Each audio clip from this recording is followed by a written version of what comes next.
All right, Dylan, you got me pretty good last time with those this or that questions, so let's see how you do. First question: who is the more iconic companion, Ashley from Resident Evil 4 or Ellie from The Last of Us? Well, because you said iconic, I feel like I have to go Ellie. Not necessarily better, but just more iconic because not only did Ellie get one of her own stories with the Left Behind DLC, but she got her own full story with the sequel, which I know a lot of people find controversial and not to be a great game. I personally adored it, and I think Ellie was an amazing protagonist in that game. I would definitely say iconic has to go to Ellie. Again, I don't know if better because I really do like Ashley as a character. I think like her dynamic with Leon is very interesting, but iconic, I gotta go Ellie. All right, I know you're a big Legend of Zelda fan, so let's see how you answer on this one.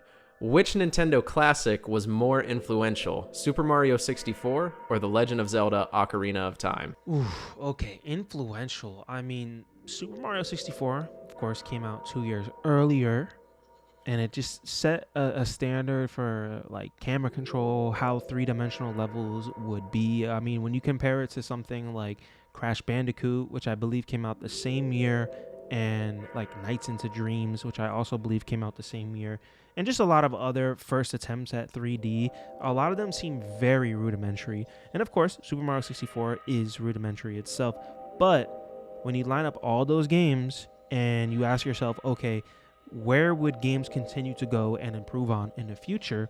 I think it would be Super Mario 64. But then you have Ocarina of Time and like, dude, like the lock-on system, just the way Link controls and you can like rotate him around an enemy. Uh, like every time I play a Souls game and I lock onto an enemy and I strafe around him, it feels like I'm playing a Zelda game. But influential, I'm gonna go with Super Mario 64. And our last question, and probably the most difficult one for you: which console had better RPGs, the SNES or the PS1? Now this last one is hard because there's like they're both valid answers because in terms of sheer quantity, the PlayStation 1 smokes the Super Nintendo in terms of like how many good RPGs are on the PS1. But the Super Nintendo RPGs actually kind of hold up a bit better.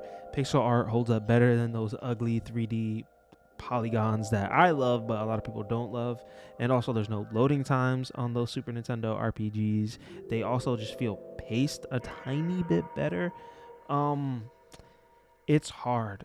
What had the better library?